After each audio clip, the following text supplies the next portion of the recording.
Live update இந்த படத்தை பாருங்கள். சௌந்தர்யா உட்கார வச்சு அப்படியே ஃபுல்லாக வந்து சூழ்ந்துட்டாங்க. இந்த கன்னியாகுமரி பூரா சூழ்ந்துட்டாங்க. ஒரு பக்கம் தீபக் பேச, மஞ்சரி பேச, ஜாக்லின் பேச, முத்துக்குமன் பேசன்னு சொல்லி எல்லாரும் சேர்ந்துக்கிட்டு சௌந்தர்யா எனக்கு கிச்சன் சேருக்கு தகுதியே இல்லை, நாங்கள் தான் வந்து ஃபஸ்ட்டே சொன்னோமே அப்படின்னு சொல்லி இவங்க எல்லாம் பேசிகிட்டு இருக்காங்க. ஆனால் சௌந்தர்யா இந்த இடத்துல வந்து எந்த விதமான பேச்சு எதுவுமே பேசாமல் ஆமாம் என் மேலே தான் தப்பு இருக்குது அப்படின்னு சொல்லி ஒத்துக்கிட்டாங்க.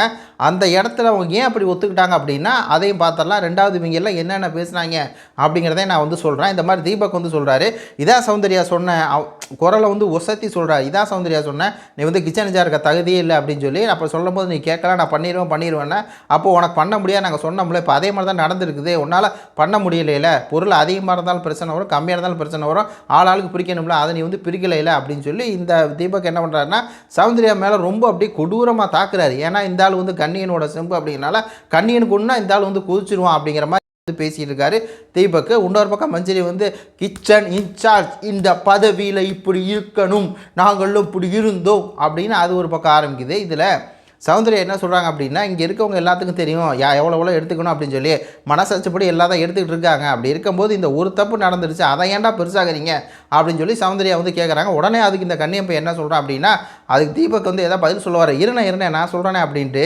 இந்த கண்ணியம் எப்படின்னா, ஒரு பிரச்சனை சௌந்தர்யா சொல்லியிருப்பாங்க, ஒரு பிரச்சனை எப்படி வேணால் மாற்ற தெரியும் உனக்கு, அதனால் அந்த பிரச்சனை எப்படி மாற்றுறான்னா, இப்போ கிச்சன் இன்சார்ஜுக்கு எத்தனை பேர் இருக்காங்கன்னு தெரியும். ஆனால் இது ஜாக்லின் வந்து சாப்பாடு எடுக்க வர்றாங்க அப்படின்னா அவங்களுக்கு வந்து எத்தனை பேர் இருக்காங்க அப்படின்னு சொல்லி பிரிக்கிறத பற்றி தெரியாது. அவங்க பாட்டில் அவங்களுக்கு தேவையானதை எடுத்துகிட்டு போயிடுவாங்க. இப்போ 10 ஆப்பிள் வந்துச்சு, இப்போ வந்து இன்னொருத்தவங்க வராங்க 10 ஆப்பிள் தின்ட்டு போயிட்டாங்க, அவங்களுக்கு இருக்குன்னு தின்ட்டு போயிடுவாங்க. அப்போது கிச்சன் தான் பொறுப்பாக இருக்கணும், அந்த பொறுப்பில் இருக்கனால தான் கேள்வி கேட்குறோம் அப்படின்னு சொல்லி இவன் சின்ன பிரச்சனையை மைனாரிட்டி அப்படின்னு சொல்லி பேசி அதை பெரிய பிரச்சனை ஆக்க பார்க்குறான். ஆனால் சௌந்தர்யா ஒரே வார்த்தையில் முடிச்சிட்டாங்க, என் மேலே தப்பு தாண்டா இருக்குது, நான் வந்து தெரியாமல் பண்ணிட்டேன், தப்பு தான்னு சவுண்டு வந்து சொல்லிடுச்சு. ஏன் தெரியுங்களா, இப்போ வந்து ஒரு விஷயத்தை அரசியல் இவனுக்கு பேச தெரியும். இப்போ நம்மளுக்கு கூட அரசியல் பேசுகிறேன், நம்மளும் அரசியல் பேசிக்கிட்டு தான் இருக்க வேறு சேனல். ஆனால் ஒரு சாதாரண விஷயத்தை அது எப்படி பெருசாக்கி அது இல்லாத பிரச்சனை இருக்கிற மாதிரி காட்டணும் அப்படிங்கிற ஒரு அரசியலை தான் இந்த கண்ணியம் பையன் வந்து பண்ணிகிட்டு இருக்கான்.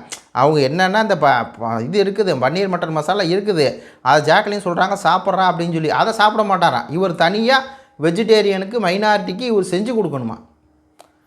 அதான் சவுண்டு வந்து நல்ல வேலைக்கு எதுவுமே பேசலை. அப்படி பேசாமல் ஆமலாம் ஏமலாம் தப்பு இருக்குது அப்படின்னதை இவனுக்கு செருப்படி கொடுத்த மாதிரி தான் இருந்துச்சு. உங்கள் கருத்துக்களை சொல்லுங்கள். நன்றி.